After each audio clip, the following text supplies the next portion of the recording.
Today I'm going to show you how to plant dahlia tubers straight outside in a border, which is something you can do after risk of frost has passed. So around mid to late May at the earliest is fine, and they'll start to flower about 2 months later, so you'll have this wonderful display of really nice big dahlia flowers from around August if you plant them in June perhaps. So this is what dahlia tubers look like when they arrive. They've got these big bulbous roots here, and they kind of hang down from this central stalk, and sometimes there's already a little growing shoot on the top, and as I'm planting them late in the season the shoot is sort of longer, but when they arrive in the spring they may just have a tiny little growing tip or not at all. If you want to get the most out of your dahlias, it's the best thing to do is to pot them up and grow them on in a greenhouse when they arrive in the spring, and that way they'll be way ahead of later planted varieties.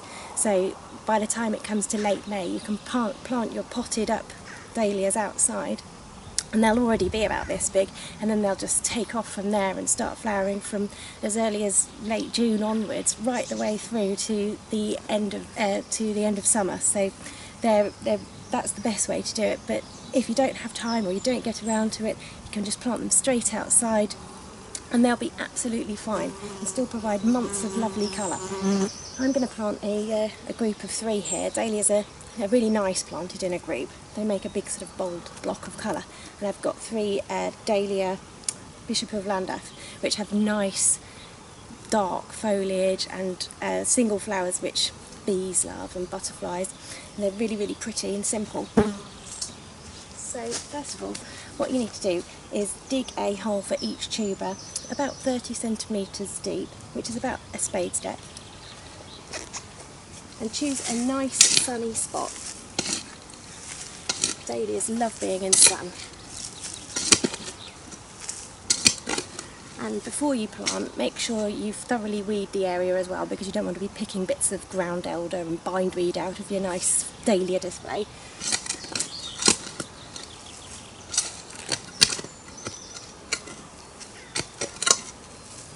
There we go, that's about 30 centimetres deep, and just to help retain a bit of moisture and add a bit of extra nutrients in there, I'm going to fill the bottom with some multi-purpose compost, because the dahlia roots will get into that really nicely.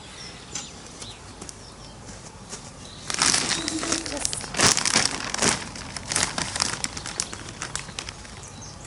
chuck a couple of handfuls in there, crumble it up.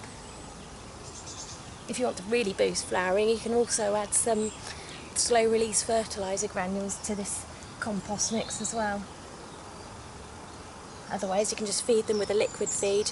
You don't have to, but it encourages even more flowering, so it depends how many flowers you want really. There we go. Now I'll just position my tuber on there and fill the hole back in.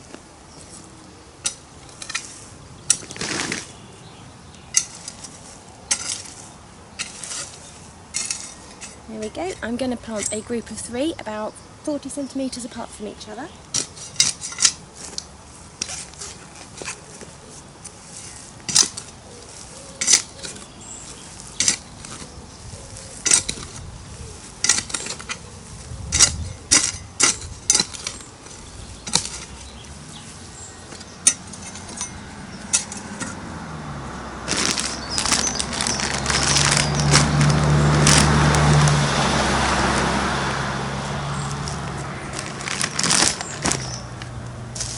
Okay, next one.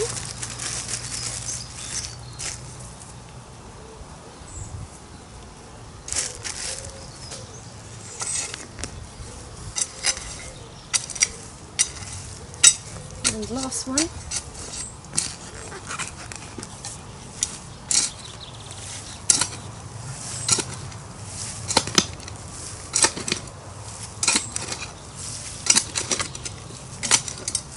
Okay.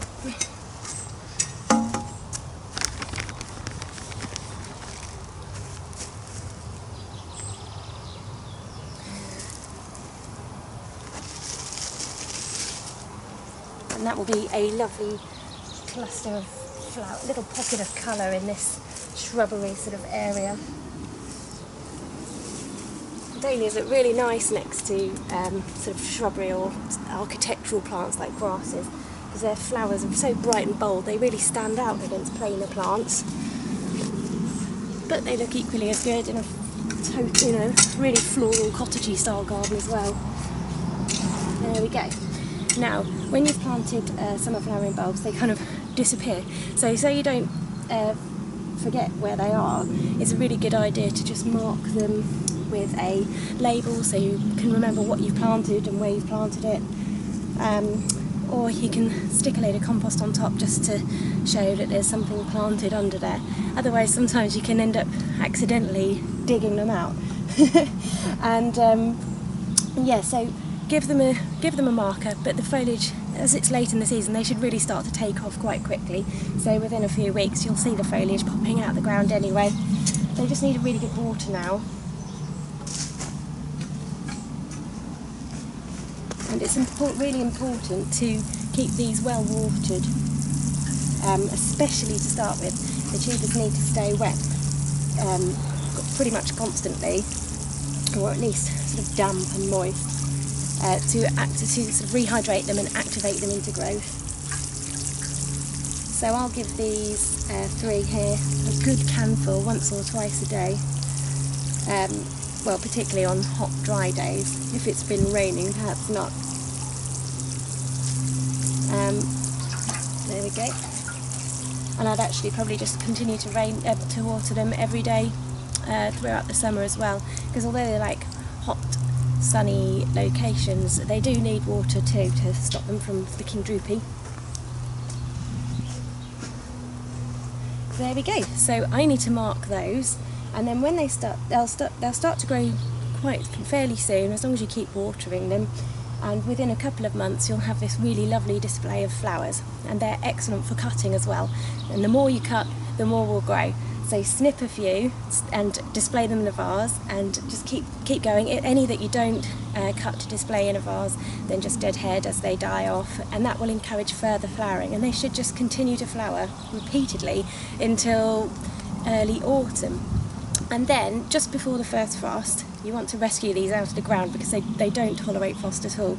So just dig them out of the ground, the whole tuber, cut off the foliage, you can get rid of that, and then just shake off any of the soil on the tubers and store them in a frost-free, airy space, like a tray in a greenhouse or a shed or something like that, over winter, just so that to keep the frost off them.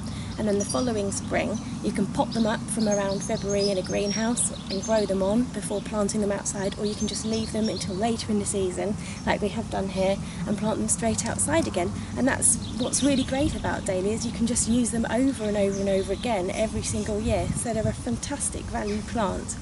I hope you enjoy growing your own dahlias. Thank you for watching my video. Goodbye.